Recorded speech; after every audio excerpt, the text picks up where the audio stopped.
Paddy's old deputy, Jimmy, was furious about this and took it out on Mad Charlie. Orangutan Banji was depressed and Keeper Jeremy tried everything to make him eat. Lemon curdy sort of bun with bovril on top of that. Scrummy. In the new lemur enclosure, there was chaos as the gentle ringtails were attacked by the ruffed lemurs. And disaster struck when chimpanzee Charlie's hand was savaged and his finger had to be amputated. The suspected attacker, Jimmy, was isolated from the group. It's the morning after the operation and Keeper Jeremy is helping Charlie round from his anaesthetic. Jeremy has known Charlie for 7 years, and if anyone can nurse Charlie back to health, it's him. Jeremy emotionally has got a lot invested in Charlie. You know, it's a long time, a lot of effort. Charlie arrived here some 6 years ago, and you know, when he arrived, he was in pretty bad shape. He had, you know, multiple fractures to the skull. He had broken bones in his foot, and Charlie had never been around another chimp before. Charlie looks to Jeremy for help. Jeremy's there to respond. You know, these two have a lot invested in each other, and it's important, and it matters when you put the time and effort and heartbreak into you know, either your own child or Charlie, the chimp. It matters when it goes badly wrong. Look, my hand. Hang on.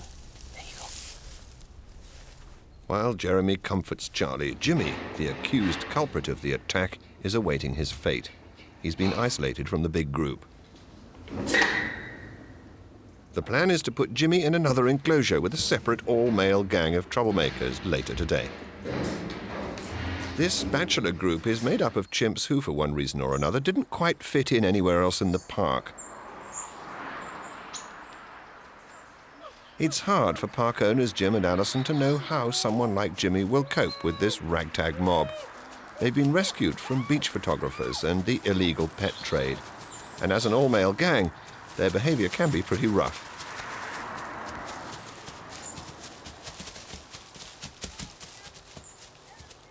Over the fence, in the big group, it's corn on the cob for breakfast. The chimps like the leaves as well as the corn itself.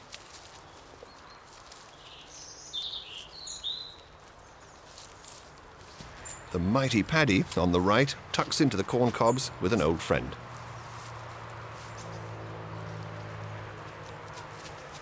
When there's a treat like this for breakfast, little upstarts like Gamba are pushed out of the way by the grown-ups.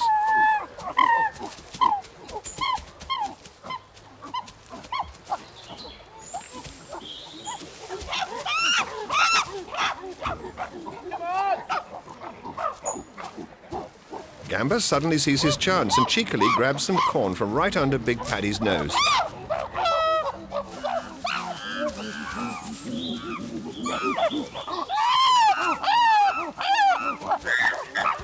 Paddy's furious, but this time Gamba gets away with it. Paddy simply signals his displeasure. Next time, cheeky Gamba may not be so lucky. Amy and Banji, the orangutans, continue to have marital problems. Banji's cold is slightly better, but he's still depressed and hasn't moved for days. Pregnant Amy just ignores him. She's much more interested in her food. Alison, the wife of park owner Jim Cronin, has decided to draw on her experience as an animal behaviorist and has thought up a new way to interest Banji. Come on, Banj. Neither Amy nor Banji has seen a coconut before. Alison wants to see if they can work out how to crack open a coconut. She studied anthropology at Cambridge. Now she and her husband have made Monkey World their home. And Banji's like a member of the family.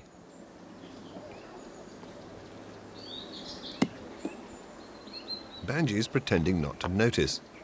But Amy's transfixed. She's bright and loves new puzzles. The question is, can she work this one out?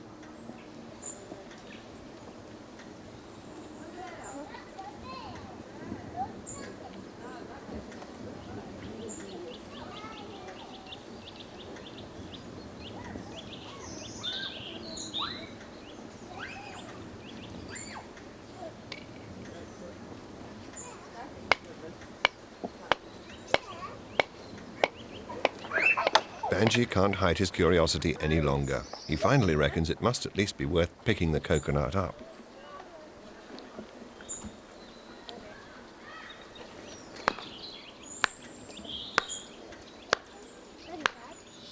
Amy's cracked it.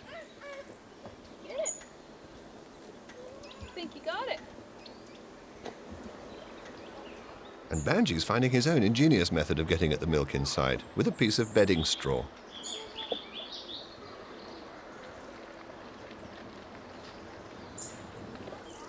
Amy's more interested in the solids, and despite her huge appetite, she hasn't forgotten her manners when it comes to someone who isn't Banji.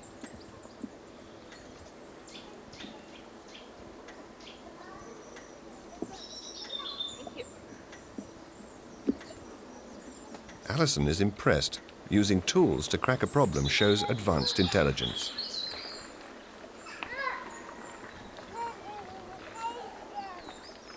And this isn't an isolated example. Banji and Amy have also worked out how to tie knots so they can attach a rope to a climbing frame to make a swing. They've also been seen using a piece of sacking on a forked stick to make an umbrella in the rain. It's their thoughtful qualities that impress Alison so much.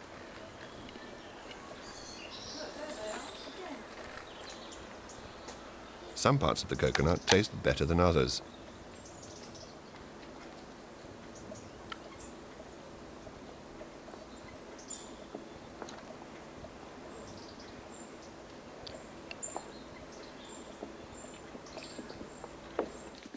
A 100 yards away, in Malagasy, there's a real problem with the ruffed lemurs. One of the lemurs has collapsed and is critically ill. Keepers Jeremy and Tina just have no idea of the cause.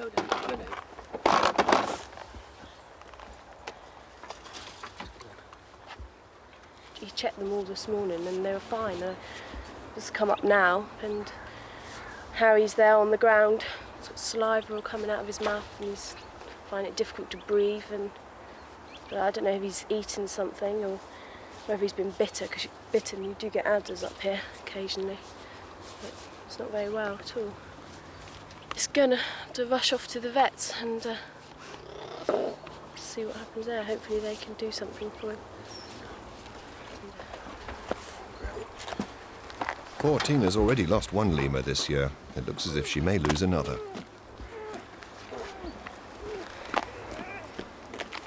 This part of Dorset has a lot of heathland where snakes are plentiful.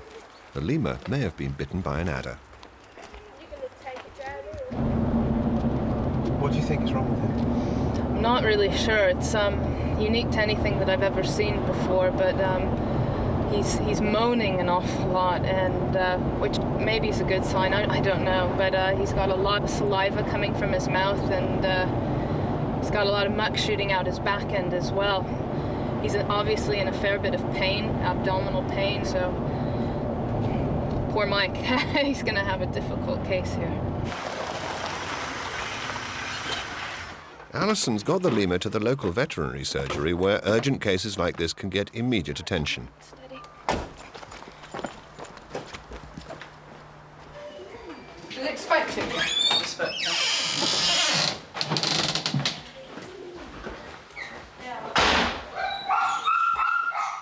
Vet Mike Nathan has been told of the emergency and is prepared for a possible operation.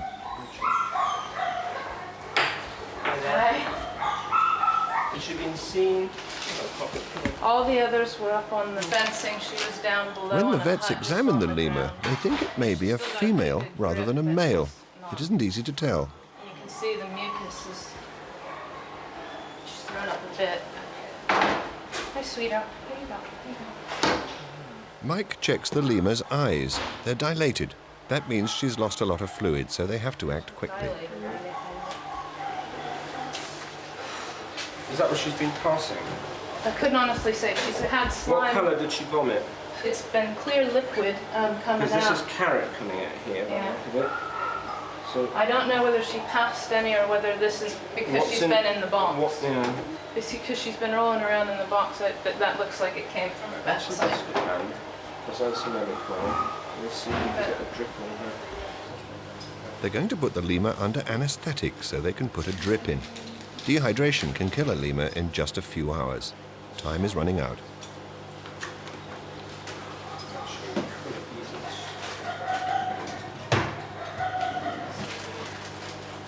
It's okay, sweetie. Just take it. It's okay. It's okay. Come on, it's okay, boy. Back at Monkey World, Charlie has recovered enough from his operation to take his first bit of solid food. As a special treat, he's getting chocolate fingers from his closest companion in the park. This is yours. I won't steal it off you. No, we are sharing this one. He's being looked after by his best friend, Jeremy Keeling. Okay. Got a big hole in his mouth.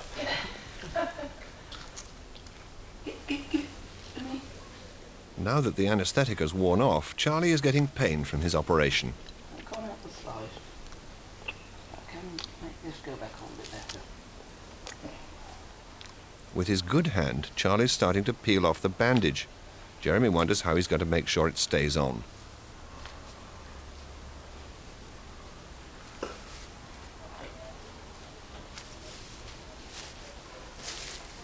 No. Stop it. Stop it. Charlie's going to need Jeremy with him for some time to come. Down, fall. Outside, in Charlie's old group, terror reigns. Powerful Paddy keeps flying into fits of rage. He's intimidating the entire group. To help calm things down, the chimps have been given some coconuts. It's interesting to see how differently they handled them. There's none of the patience that the orangutans showed, not quite the same lateral powers of thinking. The youngsters are especially impatient. The adult female's approach shows a little more promise. Next door, in the enclosure for the bachelor chimpanzees, Chief Butch is going through his paces. Jimmy is introduced into the bachelor's enclosure for the first time. It's a scary moment for Jimmy, like being the new boy in a fifth form classroom.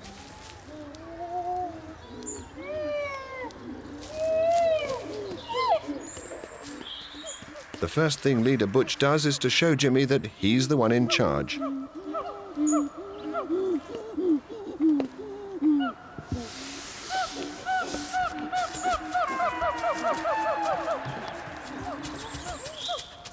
Butch has a reputation as a bully. He used to beat up the females in another group and had to be removed from it.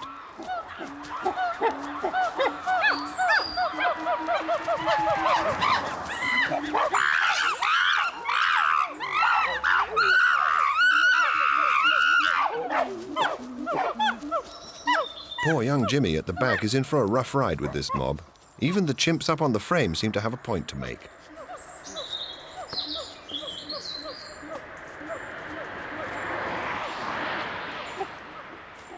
Jimmy is hoping to get away from the trouble by going up an unoccupied pole, but life's not going to be any easier upstairs.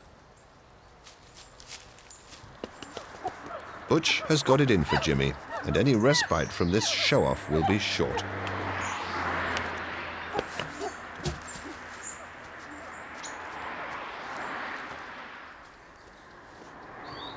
It doesn't matter how invisible Jimmy pretends to be, Butch has got his number.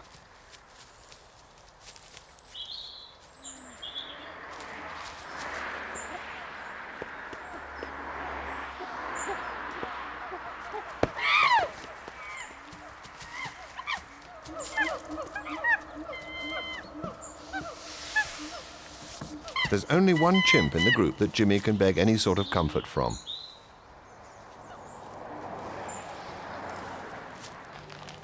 Back in the surgery, the lemur's still in a bad way, but stabilising. Shock because his circulation is so poor, and some antibiotics and something for the discomfort.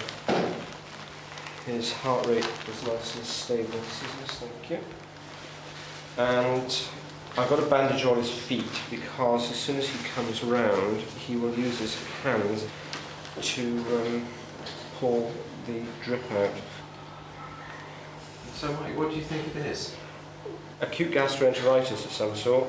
It may be something in the Malagasy pen that is toxic to him. It may just be a bacterial infection. I can't tell. His temperature is completely subnormal. I can't get a blood sample out of him, so I'm just going to have to treat him empirically, what I think is going on, and see how things go. It seems as if the lemur's problem isn't the result of being bitten by a snake in the park, after all. Even so, the scare has made Alison think carefully about the consequences if local snakes, like adders, do invade the animals' enclosures. She's secretly planting a rubber snake in the nursery chimp's enclosure. She wants to see how the young chimps will react.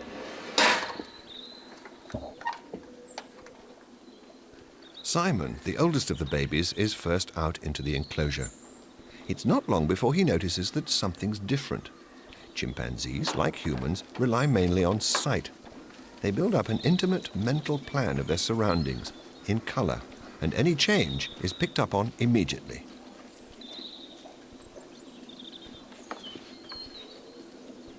Simon just can't believe his eyes.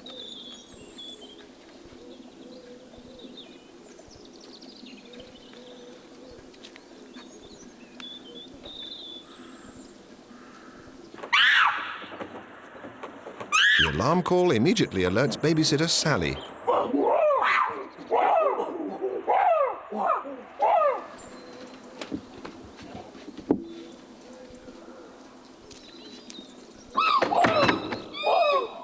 By now, everyone's aware of the snake, and they recognize it as something that's potentially dangerous. Sally has stamped the alarm. Now she goes up to get another view.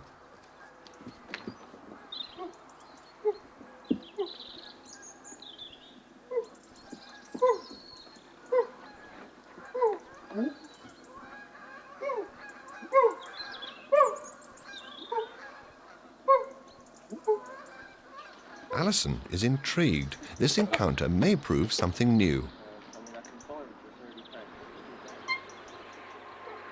The babies hope that Sally will sort the problem out. Snakes are one of the greatest natural threats to chimpanzees in the wild. Even though these chimps only lived in Africa for a short time before being smuggled out, they probably learnt from their mothers that snakes can be dangerous. They'll go so close, but no further.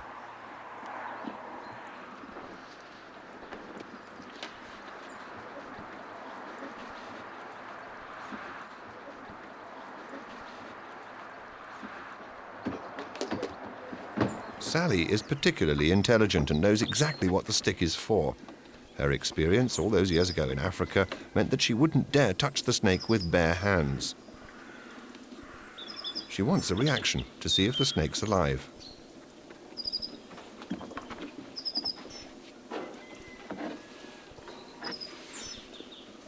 Everyone's confused. Either the snake's dead or it's playing dead.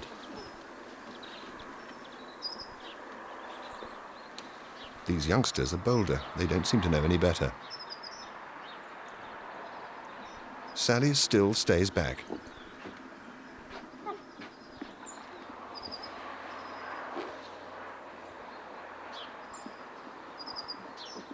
The game seems to be up, but the experiment has given Alison some valuable insight into natural chimp behaviour. Nobody's actually touched it other than, I think, Bob, and perhaps, I mean, this sort of proves the argument, I don't know, nature versus nurture. All of the animals that had been smuggled out of Africa, Sally and the Israeli babies, stayed right back and aren't going to get near it really, and still not going to fuss with it, whereas baby Bob, who has been hand-reared by humans, who was born at Windsor Safari Park, was the first one, and really the only one other than Tico, to walk up and actually touch it. The ruffed lemur is still in intensive care, being tended by Mike the vet. But it looks like he'll pull through. How's he getting on? He's much better than he was. We've not had any further diarrhea. The mucus has stopped. And he's actually been, well, sitting up and moving around. Don't want to go too far. We've not had any more vomiting, we've not had any more pain.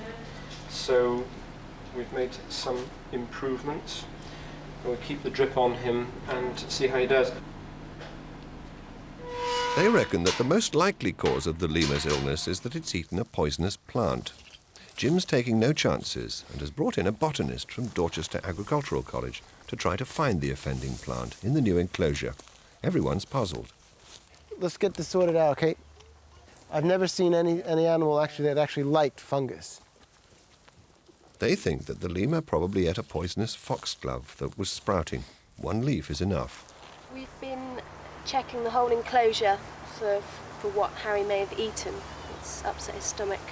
Just basically we've had everybody up here going over the whole enclosure trying to find what it is. But as yet we can't find anything that may have harmed him. It says animals sometimes develop a craving for the plant. So it may well be that although they ignore it most of the time, for some reason it just decides to have it. I mean, it rarely kills them because the vomiting sort of stops them eating anymore.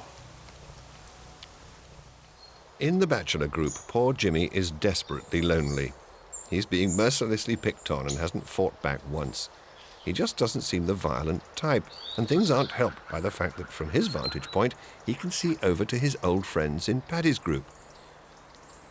But things aren't as sweet there as they seem either. The young ones are getting on Big Paddy's nerves. They just aren't showing him what he considers to be respect.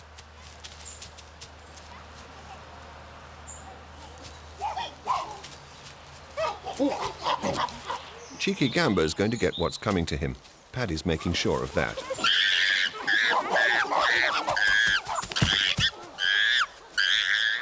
The excitement has reached the ears of everyone in the bachelor group next door, who see Paddy asserting every last inch of his dominance.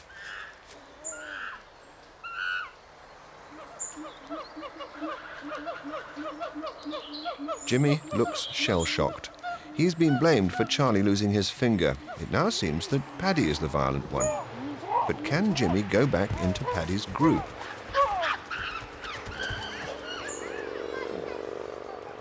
One thing is certain, Charlie has come off worst in all this, and the question is what to do with him.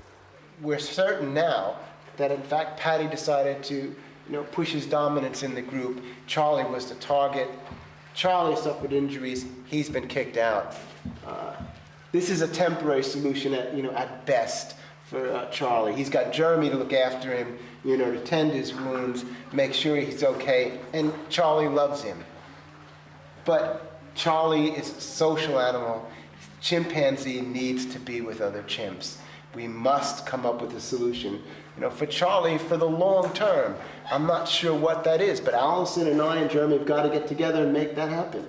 Charlie wants to be with other chimps.